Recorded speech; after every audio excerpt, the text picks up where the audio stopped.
This is a good time to do an introduction. Let me put on my headphones. I'll be bringing on ODD. Hey, ODD, can you hear me, my man? Hey, how's it going? Yes, I can. Hey, brother, thank you for coming on the show. I'm excited to have you here. You've got a great channel. You've been doing a lot of coverage on flat Earth. This is something, admittedly, I know very, very little about. And I will preface it by I'm skeptical. I'm very skeptical. But I have an open mind. You see, I'm pretty unique in the respect that I actually will challenge my own belief system, challenge my own worldview. Just adjusting our camera here. And I'm not afraid to do that. Many Americans are. They just have gut, instinctual, emotional responses. And if it doesn't go with their familiar narrative of how they think the world's supposed to work, they ridicule, they laugh, they engage themselves in groupthink. They are afraid to question their current reality. Now, we were joking when I was talking to you on our cell phone prior to this show. The more I know, the more I realize I don't know. The more That I is, study, the more books I read voraciously, the more I realize I don't know anything that I thought I know. This rabbit hole digs deep. Again, the things that I know, I have trouble sleeping at night. It goes down that dark sometimes. There's amazing things that I've learned through the years, and I think that there's more focus on hope and the intellectual journey and this elevation of consciousness. I do think things are changing for the better. There's so much optimism, but the more you know can also take you to some very dark places, which I'm sure you're probably familiar with yourself. So please introduce yourself, and could you define flat Earth to our audience, this concept, to those that might not be familiar? sure. My name is ODDTV. I've been on YouTube for the past 2 years. I started off just with chemtrails, secret societies, stuff like that, some of the basics, and that's what I was interested in. And I've been watching your channel for a long time.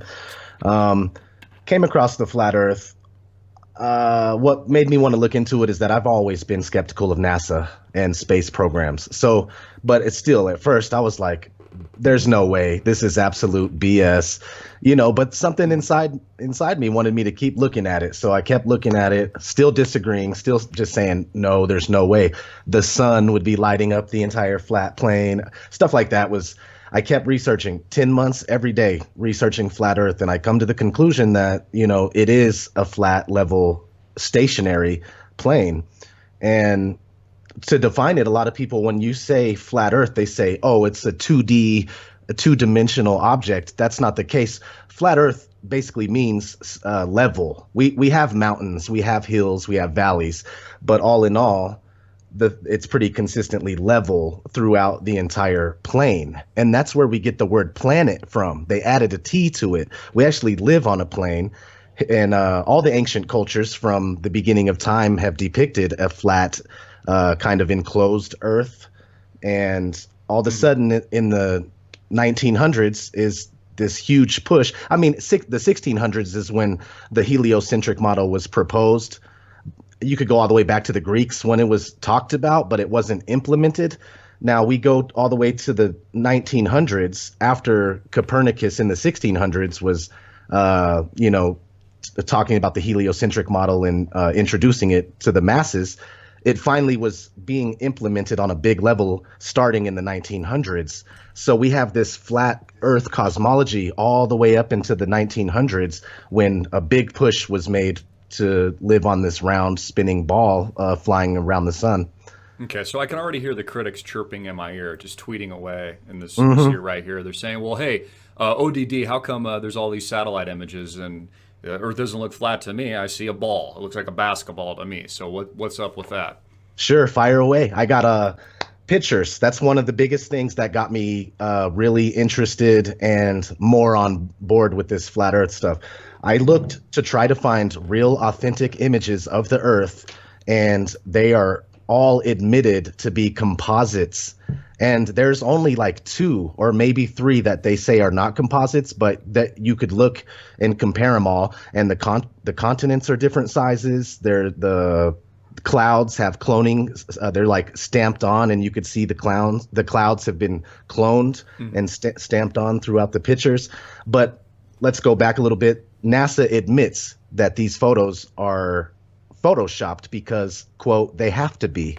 And Satellites. So what's the, let me just jump in there. What is Go ahead. the motivation? I mean, if the Earth's flat, then fine, it's freaking flat. Who cares? I mean, tell us it's flat. Why would NASA and why would the collective state want to sell the idea that it's not flat then? I mean, why? What are they covering up? That's what I don't understand.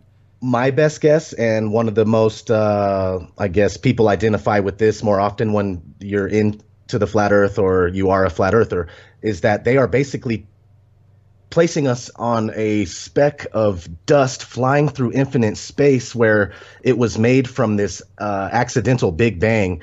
And we really don't mean very much, and everything is kind of an accident. And it kind of leads you into this mentality where, things are meaningless. It doesn't matter what you do in life because this is all just some haphazard incident that, yeah. So we end up thinking and living our lives with kind of declining morals, if you have any at all anymore. I mean, I could already see with the world that, the morals are just depleting on a daily basis. But this kind of thinking where you're just an accident and you end up not caring about stuff as much. But when you know that this place is a flat, stationary Earth that was made for you, or it could have been made by a race of aliens. So a lot of people like to say this proves God.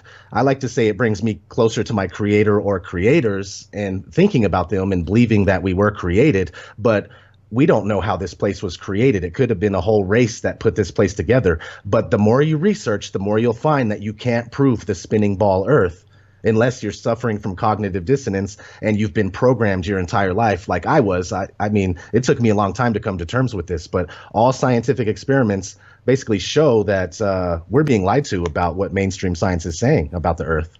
And so this is, in your opinion, an instrument of control, essentially. Indeed. A cover up. So we think, hey, this is just an accident. My life, my existence is meaningless. They don't want us to know the true reality of what we live here in the world today. Is there any research or researchers at the forefront of this that stand out in your mind that you think give more credence to this thesis that the Earth is flat and that it's not this spinning ball or whatever it is?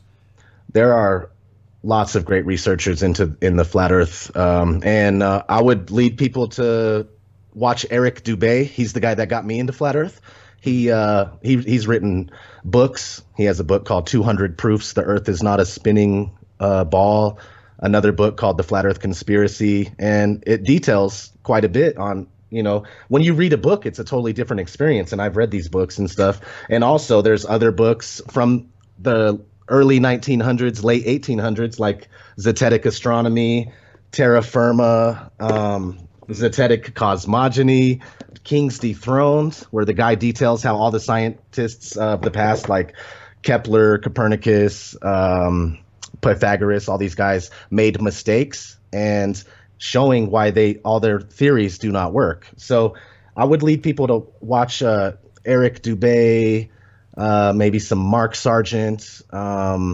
Definitely check out my work. I get a lot of people saying, thank goodness for ODD, because I try to put it out there in the most sensible way possible, and I try to leave out all the pseudo science. Some people bring in a lot of pseudo stuff and religious aspects to it, while I just try to get down to the nitty gritty scientific facts that we could look at ourselves every day.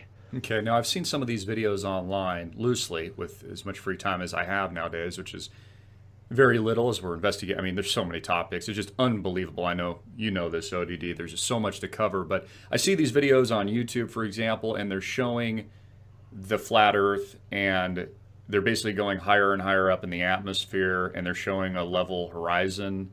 What are they trying to show us there? They're just trying to show us visually that the Earth is flat, and then when you're flying in a plane, that we don't really see curvature of the Earth or something along those lines. What is the angle on that, pun intended? Mainstream science says that we can see the curve visible at 35,000 feet. But when we're watching an amateur balloon flight, it goes up as high as 121,000 feet. And without a fisheye lens or a wide angle lens on it, there is no curve to be seen.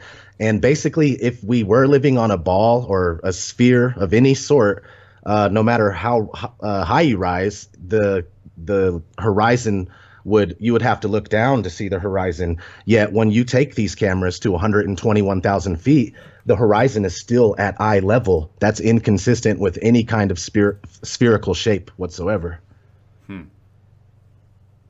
Very, very interesting. I'm processing all this. You know, at the surface, none of this sounds crazy to me. I know most people are going to listen to it and just think it's nonsense. But again, it's like when they told us that the Titanic was an unsinkable ship, and then it just goes straight down into the ice cold sea, or all the lies that they sell us on a regular basis. What are the implications of this? So let's say, okay, you know what? You've got me. The thesis is correct. There's a massive cover-up. The cabal has essentially prevented the truth from leaking to the public for all these years. We're just starting to find out the truth. What's the implications of this? Let's say the earth is flat and you're right. What does that mean? How does that change our collective humanity, our destiny, not just as a country, but as people in general? What do you think the implications are? Well, the biggest thing is just to get these people that are lying to us to stop and start telling the truth. Okay, we give $18 billion a year on average to NASA for CGI pictures and really spacewalks with bubbles in them, because you could see bubbles in these spacewalks proving that they're in some sort of underwater kind of tank doing making these things up. But I would say the best thing that we would get from this is, stop paying these programs to lie to us. And also we would learn that, this deception is hard to swallow. It's hard to understand. And admittedly, just to jump in real quick, I'm listening. I mean, I got an open mind, but I'm not convinced, honestly. I'm just like, okay, well, what? Sure. I need more evidence. Granted, I haven't spent a lot of time researching this. I'm not well read in this area, but is there more that you can give me? Because at this point, I'm still, okay, I get it. Believe me, I understand they could cover this stuff up. This could be a part of the mass agenda. They don't want people to know the truth. I mean, you got me there. I understand that completely, but I need more evidence. Is there anything else that stands out that you could kind of show me that'd be like, look, Chris, you need to see this, man. Like, look, tell me, you can see this with your own eyes. How do you ignore this evidence? Is there more to this equation that maybe I'm missing that you think should be presented not just to me, but to my listeners and the public tuning in? Absolutely. Well, let's start with the motion of the Earth. They give us like at least 4 different speeds of the motion of the Earth. I got them written down here. They say the Earth spins at 1,040 miles per hour. We're flying around the sun at 66,000 miles per hour, while the entire solar system is darting off at 490,000 miles per hour. Meanwhile, the entire galaxy of the Milky Way is flying over 1 million miles per hour through infinite space. Yet back in the day when we tested it, there's an experiment called Ares failure where they shot a cannon straight up, and it was, if the Earth was spinning, it would have came down in a different spot. That failed to show the motion spin, or the Earth spin. And then we did an experiment called Michelson-Morley experiment, which failed to detect the motion of the Earth around the sun. So you start seeing all this stuff that mainstream science is telling you, yet they haven't even proved it once, including things like gravity. Like they just tell you, like people think gravity is a fact. If you go to look it up, it'll tell you that it's a theory. And stuff like that does matter as a whole when you start looking at this flat Earth stuff, because the proof is like, okay, water, the physics of water is that it can't curve, but people say gravity makes it curve. But there's no experiment showing that water can curve around a ball while it's spinning. And in fact, if you get a tennis ball wet and spin it, the water flies off. So if you're replicating it on a small scale, you can't do it. It's hard to get it on a bigger scale, but nobody's ever done an experiment that shows water curving. And then not only that, we're looking at lighthouses, buildings and structures from miles away, and they should be hidden by the curvature of the Earth. Yet they're still sticking right up over the horizon, and they're not tilted like they would be if they were on a curved surface, like tilted backwards or something. And we're not finding any curvature when we're looking at structures in the distance. And if you buy a powerful zoom lens camera like a P900 by Nikon, it has like an 80 times zoom. You would think that boats go over the horizon. That's one of the biggest proofs for the round Earth. Boats go over the horizon. Pull out this camera or a really nice telescope when you see a boat pass the horizon to your naked eye, and you'll see that boat again, perfectly sitting on top of flat water, still going out. So it's all perspective based when we see things and think we're seeing curve. But if you look, you're seeing things that should be hidden by curvature, yet they're still there. Yeah, well, I'm a big believer perception is your reality. I really believe that to be the truth. And there was an interesting video I think we saw from our mutual friend Richie from Boston where he had his camera out. I don't know what type of lens it was, but he was taking a shot of a building across the, was it the bay or something like that? And then he took another shot of the moon and showed how the zoom lens would zoom in just as much, not just on the, I think it was like a Bank of America building or something, but it zoomed just as much on the moon that was out. I don't know if you saw this, but that kind of sounds like what you're talking about with the ships out on the horizon. Yes, pretty much, because they say that you wouldn't be able to see it, period. Yet now when we find this stuff and start presenting it on videos or out in the open, we get things like, oh, that's just a superior mirage, man, and there's all these these terms that like the mainstream media is a mirage, right? Yeah, exactly. So there's plenty of stuff, and there's one more thing that I think is really important is what was I going to say? Oh, the Van Allen radiation belt. There's this thing called the Van Allen radiation belt, and NASA admits that we cannot go through it today. And it's between 99 miles away and 1,200 miles away. So between 99 and 1,200 miles away. Van Allen radiation everywhere. Back in the moon days, 1969, 1968 through 72, or something like 69 through 72, we went to the moon 6 times in the Apollo project.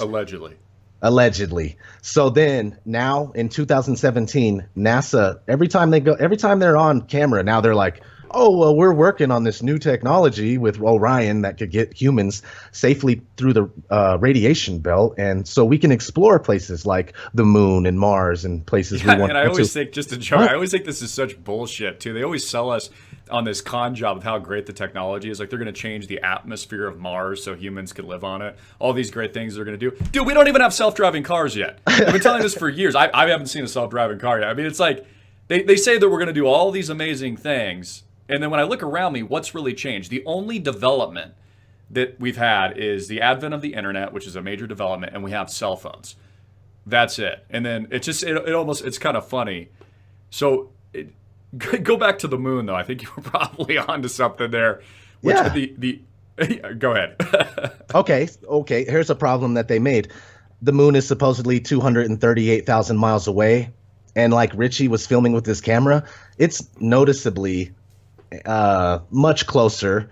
The sun too, which is why on a flat earth the sun is able to set due to perspective, because on the flat plane it's closer, it's smaller, so the further it travels away from you it appears to go down, and finally it's far enough away to where you can't see the light. It spotlights the area it's over. But speaking of the moon, okay, NASA shot themselves in the foot with that. They say they go 238,000 miles away back in 1969, but today we can't even go 1% of that distance.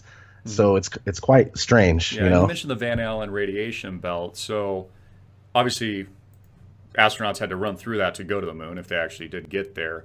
And the idea is they couldn't pass through that without massive amounts of radiation, deadly radiation that would easily kill any human being. So how does NASA even defend that? They say that the ship was equipped with, I don't even know. I mean, do you know how they defend that? Yeah, I do. Here's their answer to that. The Van Allen radiation belt hadn't been discovered yet. That's what they say. That's a good one, though. Yeah, I think the sheep can believe that. Absolutely. Yeah, so they went there in a tinfoil kind of get up with tinfoil and cardboard and scotch tape. The little lunar lander. That thing looked so ridiculous. There's no way that thing would have made it through some sort of radiation like that. Well, how did it land on the moon? If you look at the photos and the video, it just landed. It's sitting perfectly without any dust. There's no crater from the engines landing. How is that even possible? I noticed too, I can't remember who the first astronaut is to walk down, but they had a camera set up, because we think about this as being in video production. Who set up the camera?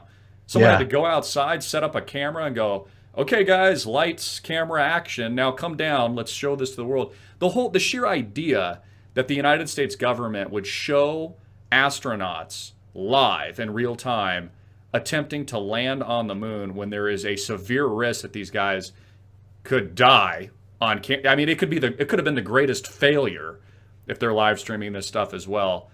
It's just ridiculous to think that intelligence didn't have a hand in this. Hollywood didn't potentially have a hand in this. Even if it is true, okay, we landed on the moon, we've been back multiple times, they still would have used the available resources that they had to the state to make it look good. I mean, they at least would have done that. And then there's all these other anomalies. So the one rock that we see in the famous photo with the sea, what are your thoughts on that? People say, oh, it maybe is a hair because they had to develop the film old-fashioned style back in the day. They didn't have Photoshop. But are there any anomalies that stick out with the moon landing that you think are just the flag? I've heard obviously it looks like it's blowing in the wind, but there's no atmosphere. They say that it's the inertia of putting the flag in there. That's why it looks like it's blowing in the wind. Shadows. I've heard about there's shadows that don't look right in the pictures. Is there anything that stands out to you? Yeah, there's this. There's a picture of the official suit that basically stamped the first footprint into the moon surface, the moon dust. And you could look at the suit and study the bottom of the shoe and compare it to the print, and it doesn't even match. Yeah. Very interesting. Also, another one I'm thinking of is you can't see the stars, right? The camera, they say it was the film or the cameras that the guys were using, but you can't see any stars as they're hanging on the moon, which I guess that's possible depending on the lens and the camera and all these things. Now, I can't remember when it came out, but supposedly something came out where satellites were able to take an image of what the astronauts left on the moon that proves that we were there, something along those lines, which they say discredits the whole idea that the whole thing's a sham. But I looked at these images for myself, and honestly, a 5-year-old could have photoshopped it. It looks like Minecraft or something. It's not... I know what people are going to say, oh, come on, that's the truth, but how do we know what to believe?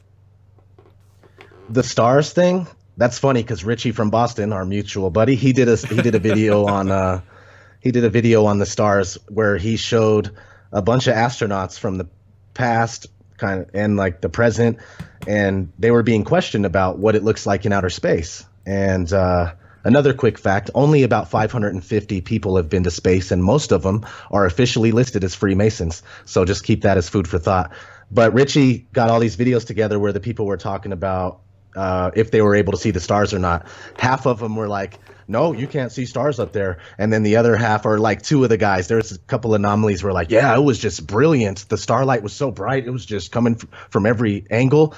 But I'll tell you what, the reason why NASA didn't add the stars while they're on the moon or doing stuff far away, it's because it's going to be so hard to get it right. Each time they go back to take more pictures from a distance, they're going to have all the stars in the right place. And I think they're just like, let's just skip that and say the shutter won't allow the stars to come in, Yeah, so I think worthwhile touching on, how do you think, because we could go on for hours, we'll have you back on the show, we'll discuss. I like to get a roundtable of all different types of talking heads discussing, criticizing, thinking out loud, flat earth, and this. But how does this tie into this idea that we live in an artificial simulation, right? Elon Musk really believes, he thinks the mathematical probability is that we live in a matrix.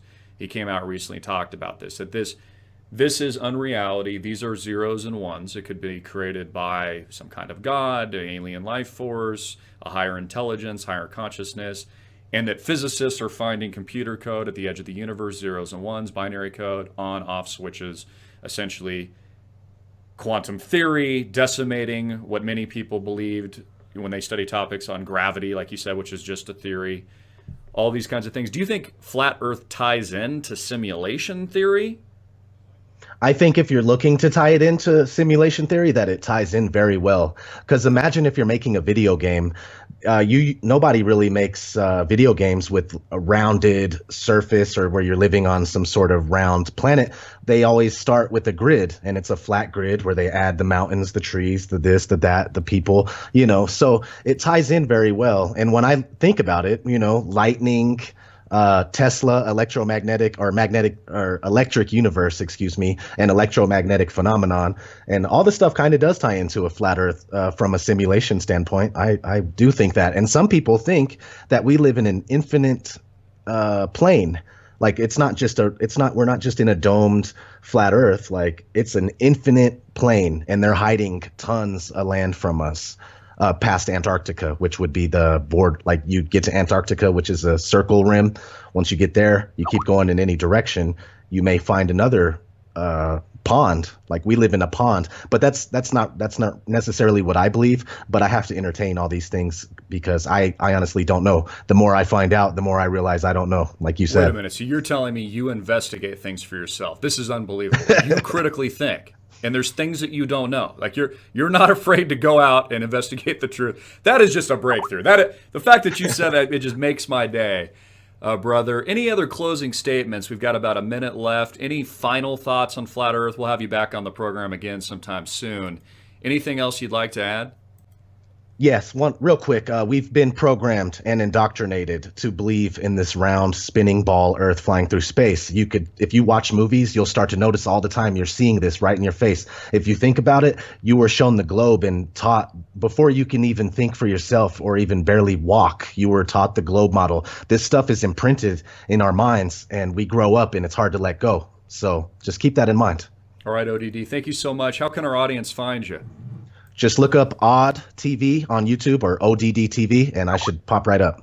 All right, brother. Thank you so much. I'm Christopher Green. We'll take a short break. Then I've got Amanda from Dash coming on next. Hard hitting and in your face. Stay tuned. Peace.